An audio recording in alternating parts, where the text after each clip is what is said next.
What's up, everybody? I'm John Middlekauff. You know what I need you to do. Subscribe to our YouTube channel. We got content for days reacting to every NFL game all the time, every single day. Subscribe, like the videos. Let's go. What is going on, everybody? How are we doing? Hopefully everyone is having a great day. If you're watching this or listening to this on Wednesday, we are basically little over a week away from the NFL draft. So we've been trying to do something draft related every single show leading up to this draft, and luckily, the GMs are obligated to talk before Thursday. So a lot of them spoke today, and I think while it's NFL players, not necessarily guys getting drafted, I do think it's interconnected. We have guys that are on the trading block, and we're going to talk about them today. And one guy, a story that came out on Carr, which Colin and I talked about the other day, which we were both, I was really confused. I thought it was the Saints. Now all signs point to Derek leaking the story, trying to get released. So we'll talk about the names of some veteran players who make a lot of coin trying to, or their teams trying to deal them in the next week or so, but potentially on draft night, as well as some other thoughts on the draft. James Gladstone, the new GM for the Jags, has a interesting philosophy when it comes to bringing guys in the facility and working guys out that the Rams did, which signs point to him instituting that he's bringing to the Jags that I want to discuss. I don't want to say it's head scratching, but it's definitely way different than every team in the league. And then Shedeur is getting a private workout today by a team drafting really high. So I would say that's pretty important for him.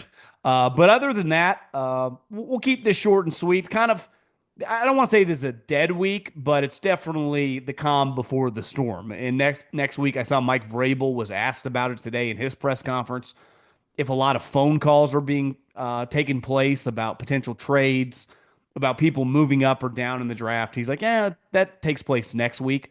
This week is really about buttoning up your draft board and targeting specific individuals you like. So you wouldn't trade or have options till next week before you know exactly two or three guys in the first round that are must-haves for you. And in this draft, I don't know if that's necessarily going to be something that's a prominent theme throughout the league. But before we dive in to some football, to some NFL football and some draft talk, got to tell you about my friends, my partners in the official ticketing app of this podcast, and they go by Gametime.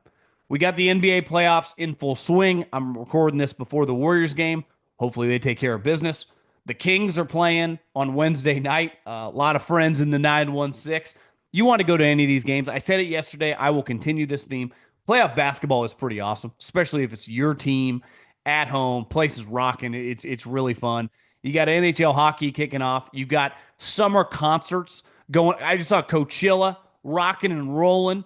So if you want to go to a concert, get outside, have a few pops, have a few cocktails, sing some songs, dance around. We also have, you want to go see a comedian?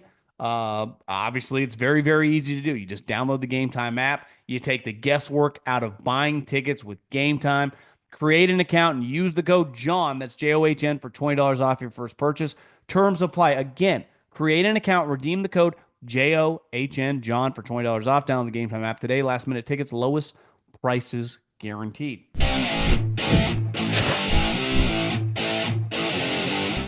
One thing that happens during this time is you have players on your roster that you clearly would have traded around the combine and around free agency, but you weren't able to get anything done. Because a lot of these teams hope to fill those needs with the position that you're willing to trade, if it's not some super prominent guy that everyone's interested in, during the draft. And then what happens during the draft is, let's say you need a tight end, and you're drafting in the low 20s, and you have two guys that you would have no problem taking. And obviously, if you draft a guy at pick 20 or pick 18 or 22, you expect that guy to become your starting tight end and at worst play a lot as a rookie. Well, if the draft comes and goes on Thursday night and both those guys are gone before you pick and you don't have anyone else at that position graded higher than like in the third round, you are much more interested in trading for guys like Dallas Goedert and Mark Andrews. Now, we've known for a while Dallas Goedert is on the trade block, and I fully expect him to be traded either Thursday, Friday, or Saturday during the NFL draft. Today, we learned when the Ravens GM was Eric DeCosta was being asked about Mark Andrews. And it's one of those like, do you expect Mark Andrews to be on the team, trade? It's an easy answer when some guy goes, we're not trading this player. He's going to be on our team this year. Nothing else anyone can say. But when you go with the, he's a warrior, he's been one of the great players, like, no, you're just beating around the bush. This guy is now on the trading block. And Mark Andrews, I had to immediately look it up. And I think the initial hot take reaction would be, well, it's because he dropped balls. It has nothing to do with that. Players, Jerry Rice dropped some balls. Terrell Owens had questionable hands. Like, players drop balls. Shitty time to do that, but that is not the reason they've soured on this player. The reason they've soured on this player is financially. He's going to be a free agent after 2025. They have to pay him $11 million cash. And I think it's safe to say, if you look at the Ravens' history, they're probably not going to give him a third contract. So right now, when he still has value, couldn't they trade him to a team that misses out on one of the top tight ends in this draft and potentially get like a third round pick? And instead of having to wait for the comp picks for another year and just play it out, they can pivot right now. And who knows, maybe use one of their high picks on a tight end. But whenever you are asked about the status of a player and you can't directly say, yeah, that is not happening, you're open to it. Hell, we saw it for a month and a half with John Lynch and the 49ers with Brandon Ayuk. It's like, you just gave this guy a contract. It's like, yeah, we really like him, but listen, you never say never. You never say never to players that you know are going to be on your team. It's one thing to be like, if I ask Andy Reid, like, is Chris Jones going to be on your team in 2025? You'd be like, listen, Chris has done a lot of good things. We really like him, but you could never. No, he would never say that. He said, yes, of course, Chris Jones is going to be on the roster 2025. And when asked about Mark Andrews, can't say that. Now, Howie isn't even hiding it. He said that the draft plans will have no impact on Dallas Goedert's situation, but I think it's fair to say that the plan is, it doesn't mean that it will happen. Things are fluid. Takes two to tango. While you can dance by yourself, ideally, you need a partner. And I think in any trade situation, you can want to trade Dallas Goedert. You can want to trade Mark Andrews. You need someone to trade for them. But the Ravens and the Eagles are ready to trade their tight ends. And I think you look at a team like the Denver Broncos. I know they signed a tight end, but they could use multiple. You look at the San Diego or Los Angeles Chargers when it comes to a tight end situation. Where's their general manager from? The Ravens. Would they be interested? Would the Ravens trade him within the conference? I don't know. But there are going to be landing spots depending on if the teams that are interested don't land said player in the draft. The Miami Dolphins general manager admitted today that Jalen Ramsey has not asked for a trade, that it is the Dolphins. And I go back to the end of the year when the Dolphins missed the playoffs, and Mike McDaniel, and in fairness, Shane Steichen did too, said that players were constantly showing up late, and that fines, when guys are super rich, have little impact. No shit. It's like Adam Silver. He's like, John Morant won't listen to me. Here's $75,000. Jaw's like, I have a $200 million contract. I don't even notice that. And when it comes to finding a guy that makes 20, 25, $30 million a year, a couple grand, they don't care. If they don't respect you, that money is going to be very meaningless to them. And I remember thinking those two coaches, like, if you're a practice squad guy or a fringe, fifth, sixth, seventh round guy from previous years that's, a borderline starter or a guy fighting for your career, under no circumstances are you going to consistently show up late. The only guy who's going to consistently show up late is a super rich player that knows he's kind of on scholarship. So when I see the Miami Dolphins come out and say, like, yeah, Jalen, plan on getting rid of the guy, pretty clear going back to Mike McDaniel and his comments that Jalen was showing up late. It's not hard to put the pieces of the puzzle together. And if you think about last year when they got rid of Fangio kind of randomly or let him out of his contract, and that thing kind of, fell apart. I don't want to say out of nowhere, but was kind of a bizarre situation. there were some weird comments about Fangio being too mean and Fangio not really liking it there. Like, I think it's safe to say that the Jalen Ramsey Miami Dolphins experiment has been a little bumpy, and clearly the Dolphins won out of that business. The problem is, if I can figure this out, you better freaking believe that people around the NFL know that too. It's like, wait, you want me to trade for a guy who missed the Pro Bowl for the first time since his rookie year, who makes a ton of money, and clearly, I don't want to call him malcontent, but someone that is hasn't been a great business partner for you, especially this last year. I think he's got little to no value. So I wonder if Miami Dolphins end up trading him. The NBA 82 game grind is done. And now the real fun begins. The NBA playoffs are here, and it's time for the high stakes drama, clutch moments, and jaw dropping plays. Can't wait. If you're looking to make the playoffs even more exciting, DraftKings Sportsbook has you covered as an official sports betting partner of the NBA. From the play-in games all the way through the finals. Now, the time to back your favorite players and teams as they chase glory. All season long, DraftKings has been your go-to spot for NBA player props, and that doesn't stop now. Want to make your playoff experience even more intense? Try placing a bet on your favorite player's performance. Will Curry drop 30? Will LeBron drop 40 or more? It's your call. Ready to place your first bet? Download the DraftKings Sportsbook app now, lock in your bets, and let's make the playoff run unforgettable. Here's something special for first-timers. New DraftKings customers bet $5 to get $200 in bonus bets instantly. Make it a playoff run to remember with DraftKings.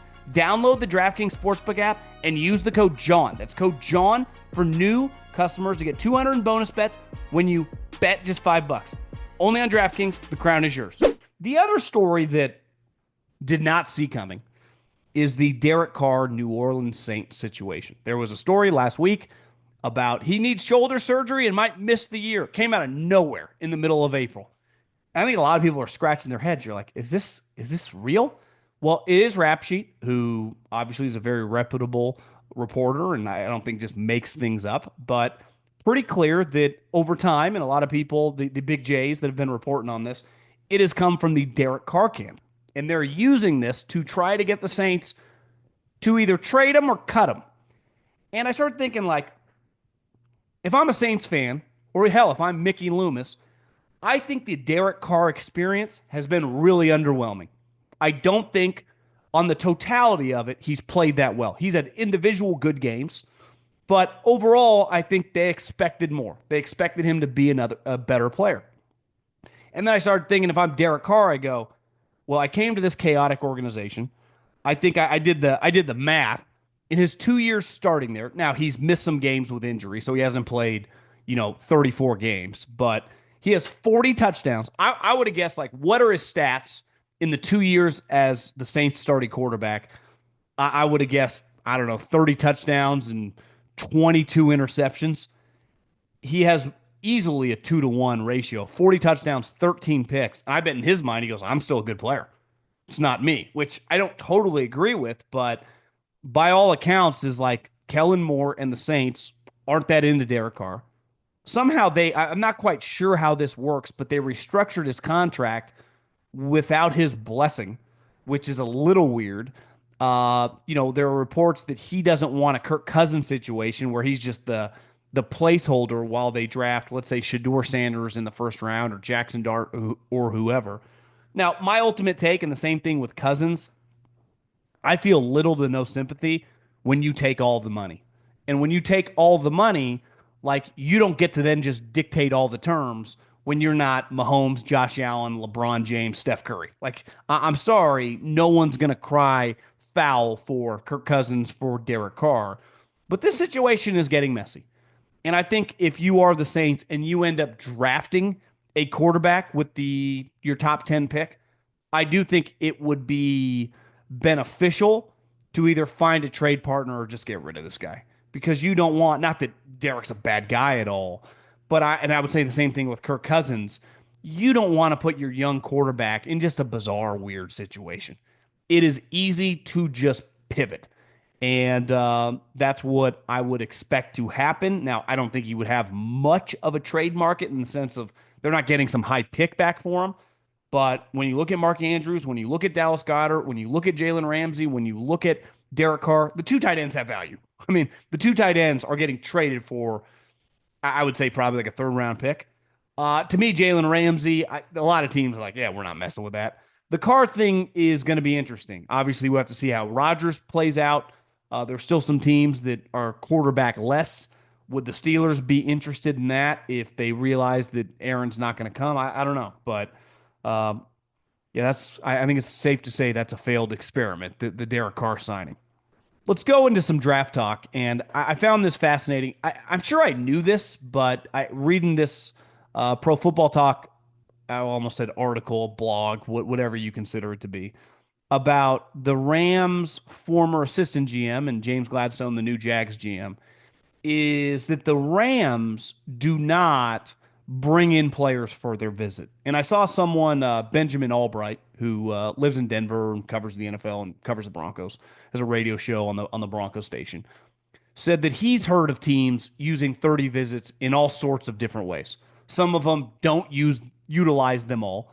Some teams bring in teammates of guys they're interested in to not only throw people off the scent, but also just gain extra information. And then some teams utilize it as a complete smokescreen, bring in guys they're not interested in. So the visits, I find that they have some value having the coach and just spending more time around a human being because ultimately you're drafting the human being, right? So the more and more time you spend around them, in my opinion, the more beneficial. Now, the Gladstone Rams view on it is it creates bias because if you have a good interaction with a guy for a couple hours around lunch, it might pivot your former belief as like, I didn't really love this player, but now I really like the guy. And I've learned this when I was scouting, and I try to carry this in through all walks of life, that you have to be very careful about information you hear secondhand because it can really skew the way you view someone, right? How often have you been told, yeah, I know that dude, whether it's professionally, personally, through someone you got to do business with, or a guy that you're eventually going to go to dinner with, through your wife or your girlfriend or whoever, scumbag, loser, hate him, I can't trust him. Maybe that would be extreme, but just negative things about the guy, or vice versa, really positive things about an individual. Then you meet the guy, you spend time with them, and you have the opposite interaction, positively or negatively. Then that shapes the way you view something. And maybe, and this happens a lot. You hear something negative about a guy, especially it happens all the time. I know a lot of you listening that are in countless different industries have people in your industries in the city, town, area you live in. I don't like doing business with this guy. Can't trust this guy. He has a bad reputation. Yet someone meets that same individual and goes, God, I really like him. I had a bunch of cocktails with him. Seemed pretty cool. We got along pretty well. And I think that's one thing that Gladstone talked about is they try to remove that because they go, listen, we're secure in our scouting staff that over the last 6, 8, 2 years of being around scouting this individual, getting to know them, the person, the player, we created a profile on them. We didn't spend all this money to travel around and gather all this information to then change it dramatically over interaction, which, let's face it, can happen. Because there's one thing to scout a guy on the outside, talk to his coaches, talk to his counselors, talk to his high school coaches, talk to his teammates, talk to everyone that you would need to feel good about the guy, and then scout the player, good enough, bad enough, in the middle, has some upside, has some downside, whatever, and go, I feel really good about this. Now, me personally, if I was going to give someone, I don't know, millions of dollars, I would like to meet them first. But you could convince me that maybe they're onto something. And the one thing the Rams would say is, we've drafted pretty well. We kind of know what we're doing. And this strategy has worked for us. Now, what I think is different about going to a new team is these scouts aren't yours. So the people giving you the information, uh, you don't know how good or bad they are. So there is a lot of trusting individuals who aren't your people. You didn't hire these guys. It doesn't mean they're not good at their job, and it doesn't mean that you won't continue to employ them. But you're taking a pretty big leap of faith. The one thing with Les Snead, when the Rams are doing it, and Sean McVay, like they've all kind of been together a while, right? They kind of have a structure in place with some consistency of human beings. And whenever you go to a new place, and totally understand, I would take what I learned that worked at a successful place with me as well. But that first couple months of making that transition, and listen, Gladstone's got great hair. And one thing, and I made this mistake a long time ago when I'm like, Sean McVay's not going to work. And my take was simply like, I'm basically Sean McVay's age. And being a head coach at 30 years old in the NFL felt impossible. I'm like, I don't think it's possible. And he proved me wrong. So I feel like I'm going the other way. I'm rooting for this young guy. Feels really dynamic. I hope it goes well. But this situation is going to be fascinating. I mean, part of the reason stuff works with the Jags, and I would say any team, is coaching, right? Obviously, you need the good people. Culture is created by those individuals.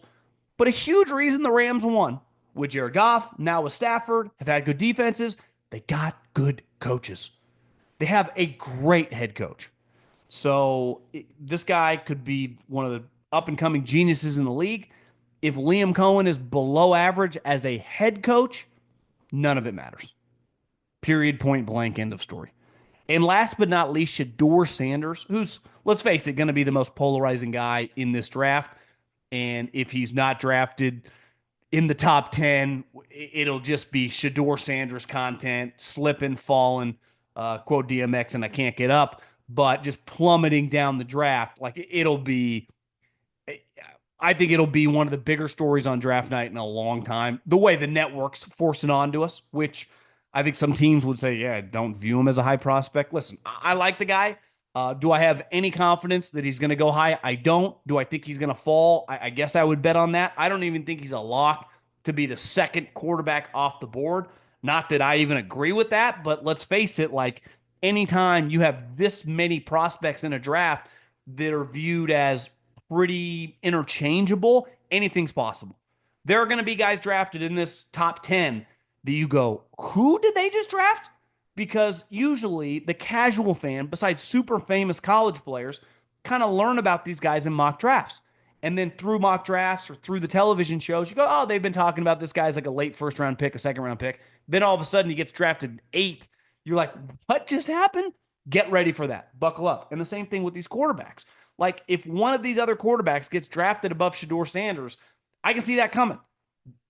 Is it going to happen? I don't know, but it's definitely a possibility. So he is going to work out a private workout, which again, the Rams and Gladstone now with the Jags do not do.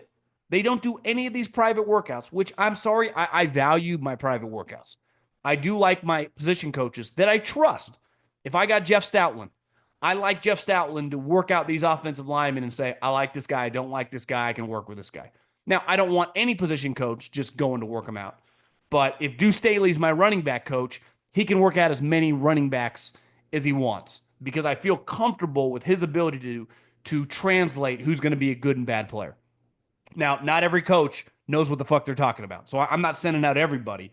So I would pick and choose the position coaches that I trust as a GM and as a head coach. But every staff is going to have some of them, and the good ones are going to have more than others. But this workout's pretty important for Shedeur Sanders because if it does go well, two things. One, maybe he could convince them, let's just take this guy at 3.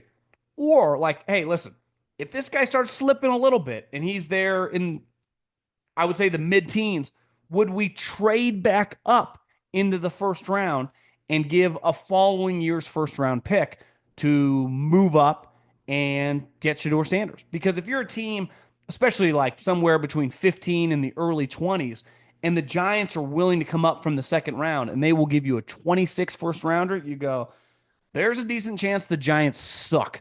So if their quarterback room is Russell Wilson, Jameis Winston, and Shedeur Sanders, it's probably more likely they win 5 or 6 games than 10 or 11 games. So I would do that deal all day long in a draft that's not viewed as great. But if you're Shedeur, I mean, this is a great moment. Like there's not a better job interview if you are a player than a private workout with the head coach and the play callers. I mean, I guess he's the same. Well, kind of. He goes back and forth calling plays, but you know what I mean. The coaching staff, the GM, standing right there watching you work out. So hopefully it goes well. And, the Sanders, they're no dummies. They know the power of the New York market. A lot of money to be made getting drafted to the Giants.